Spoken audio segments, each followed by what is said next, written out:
Patton Oswalt. Um, y'all probably, not everyone's probably going to recognize his name. Y'all might recognize the actor, though, if you watch enough TV. He did a lot of stand-up for a while.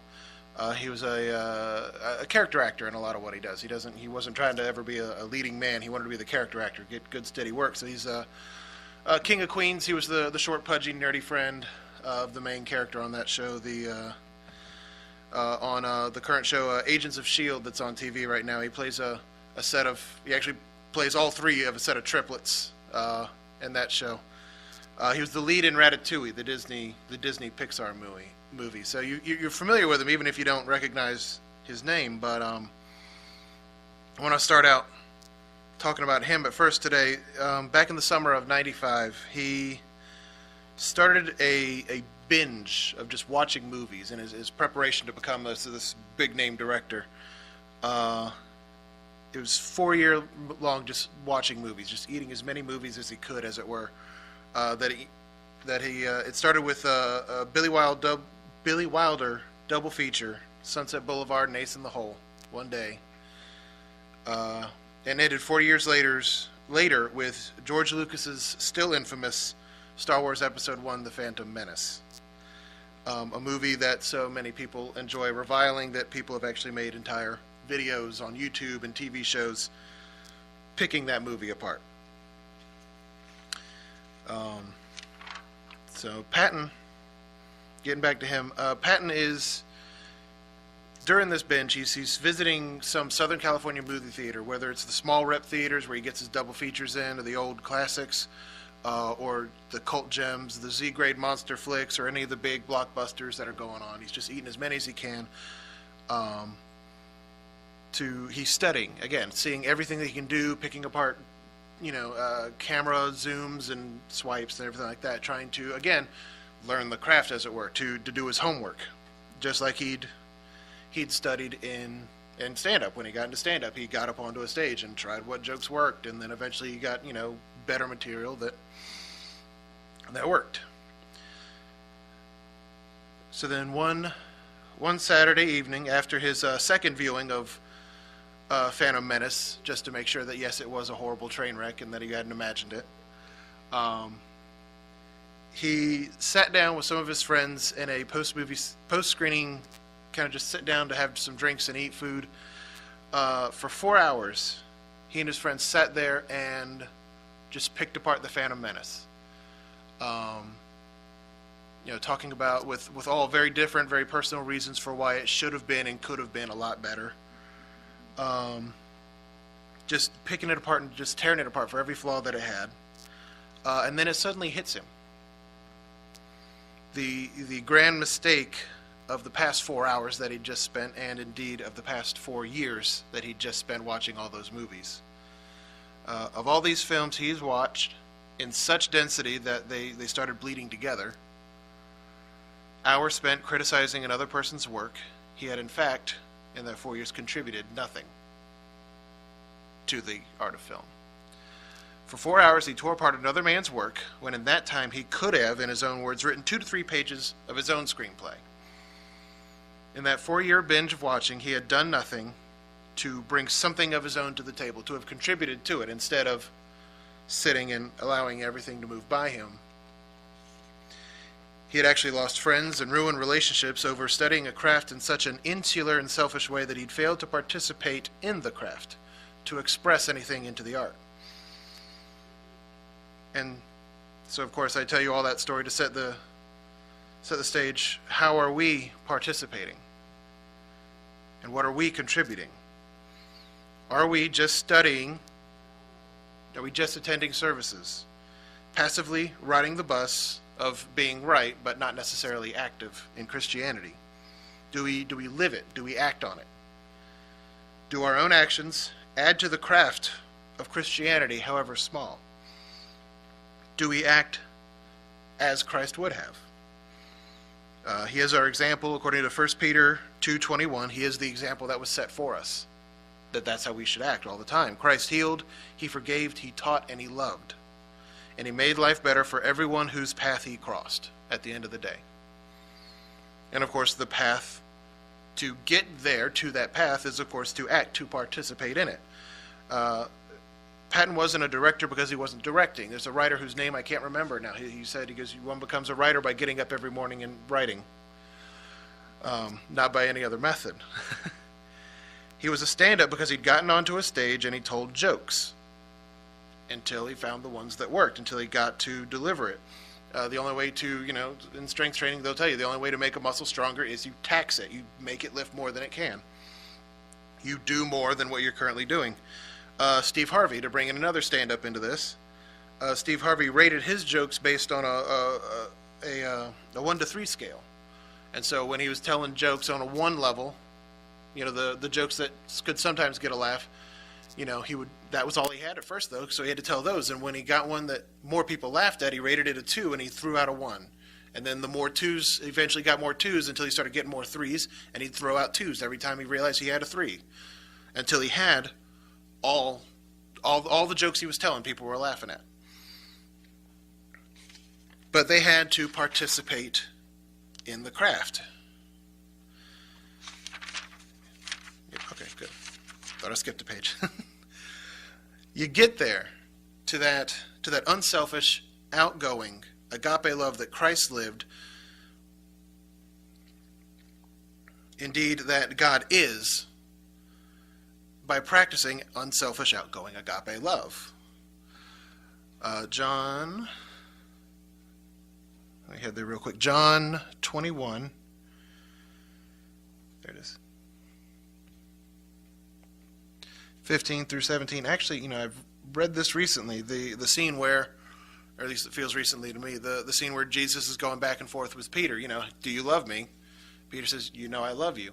And there's that nuance there that I've brought up before, where when Jesus is saying, in the Greek they had different words for love, where it was, whether it was a phileo for a compatriot love or something else for a romantic or even erotic love, and then agape love, which even if you go to a Greek dictionary will say, go read the New Testament, because it was kind of a nebulous term back then. The only person who put a lot of meaning behind it was Christ himself.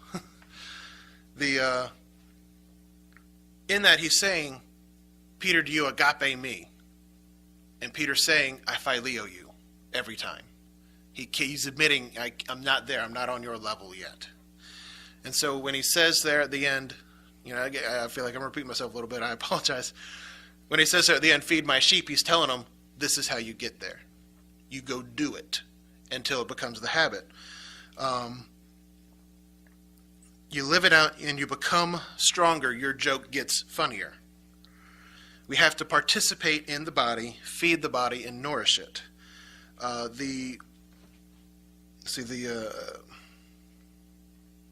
You've got Romans. I'll read them off real quick. I won't go to them, but Romans 12, 4 through 5, the one body in different offices. 1 Corinthians 12, where it goes through the whole body metaphor. I'm only going to focus on one little piece of that for this. But that's, for your reference, the part where it talks about the body. How often do we just sit and observe someone, getting a feel for them and figuring them out, in extreme cases harshly highlighting in our minds where they've fallen short of the marks? How often do we sit back and observe them instead of participating with them, getting to know them, understanding why they may have those flaws?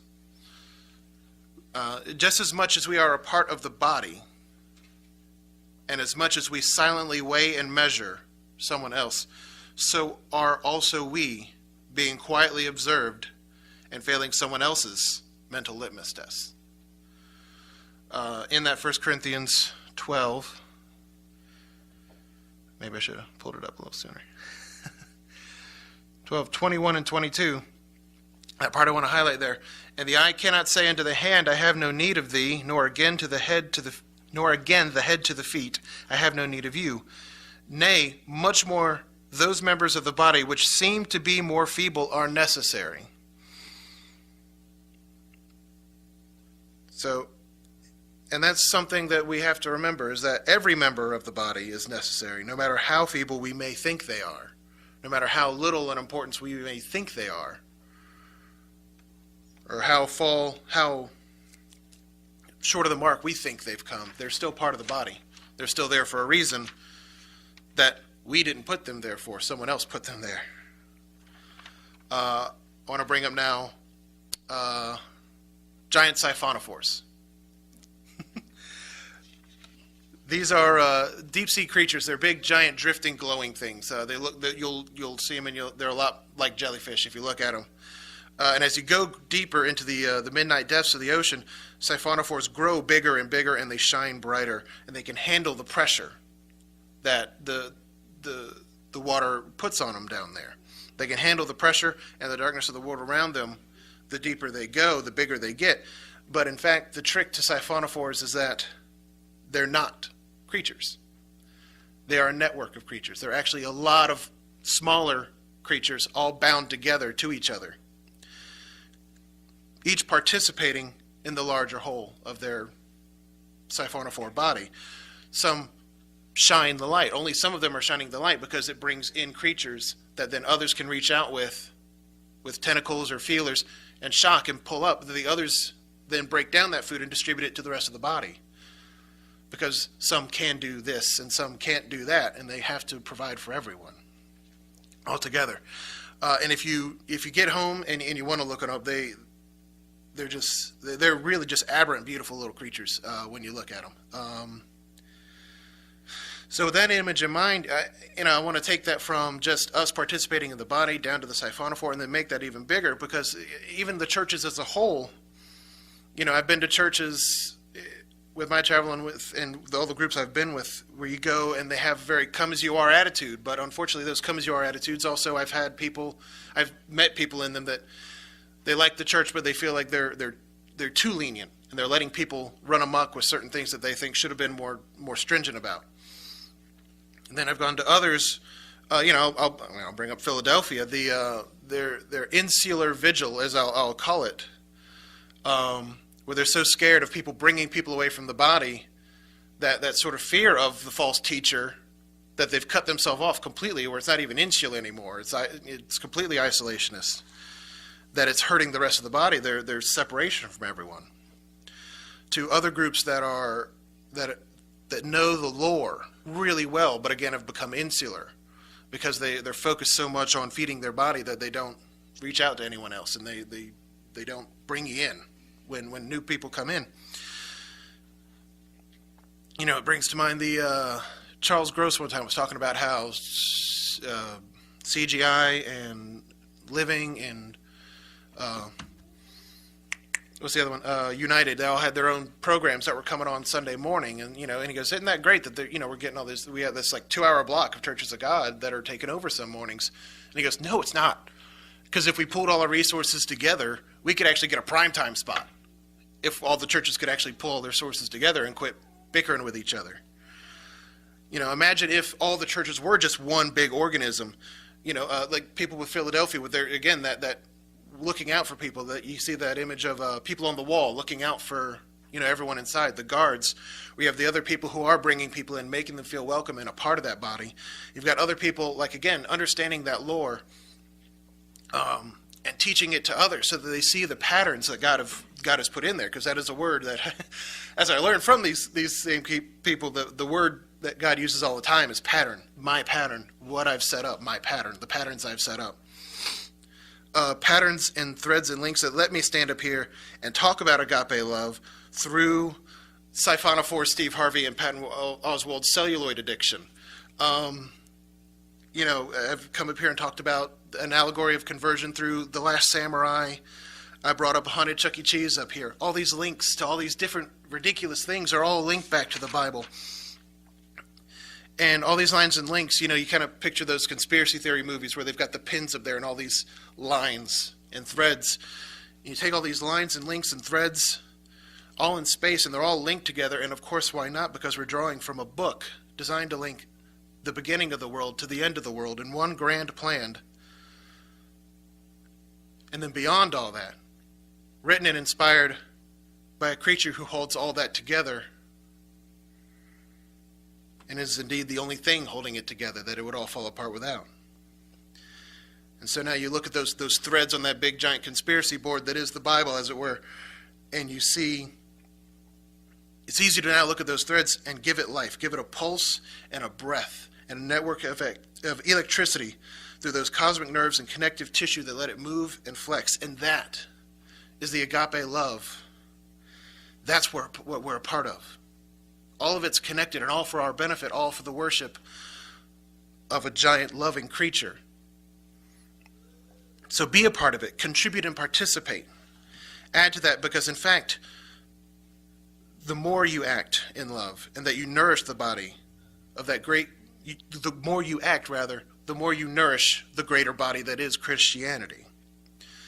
But if you're not doing your part, just like Christ can remove an unproductive branch from the vine, he can excise a faulty gallbladder or an infected kidney.